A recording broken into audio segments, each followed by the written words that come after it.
Have you ever disobeyed your parents?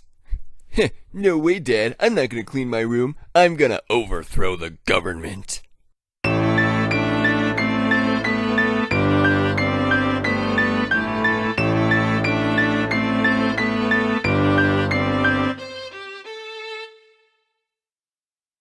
Alright, if you recall the last few weeks, we've been talking about a man named David.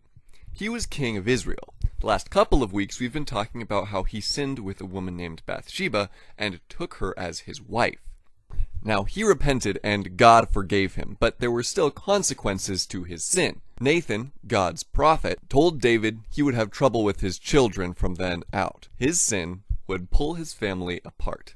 We're going to talk more about that today. David and Bathsheba had a son named Absalom. No, not that Absalom, the real one. Absalom was one of David's many children. He also had a grown son named Amnon. Amnon abused his half-sister, and Absalom became very angry. So he plotted for 2 years to have Amnon killed. He threw a big party, invited all his brothers, and had his servants kill Amnon. And so sin began to pull the family apart. Absalom ran and hid from his father David, knowing that what he had done was a sin.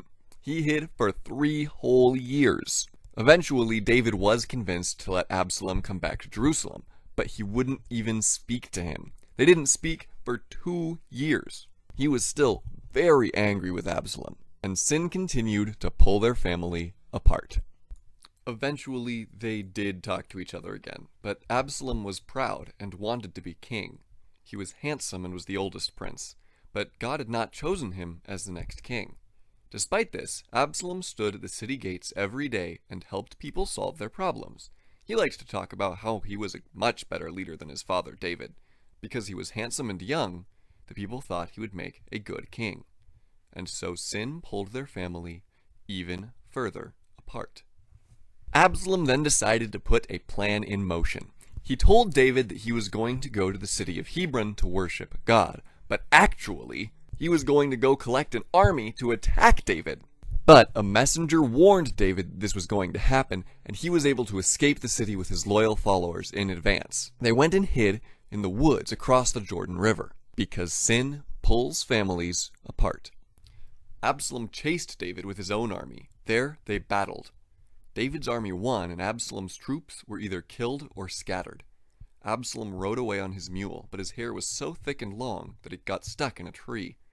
David's general found him stuck and killed him. Absalom was defeated, but sin pulled David's family far apart and broke it badly. David was heartbroken. He cried and tore his shirt, saying, my son Absalom, I wish I had died in your place. Absalom, my son, my son. Israel heard David crying and cried along with him. Sin pulled his family apart. He loved his son, but he could not sacrifice himself to bring him back. God, however, can do that for us. He sent his son, Jesus, to die for our sin. We're like Absalom. We are in rebellion against God. Despite this, God saves us. And that's the truth.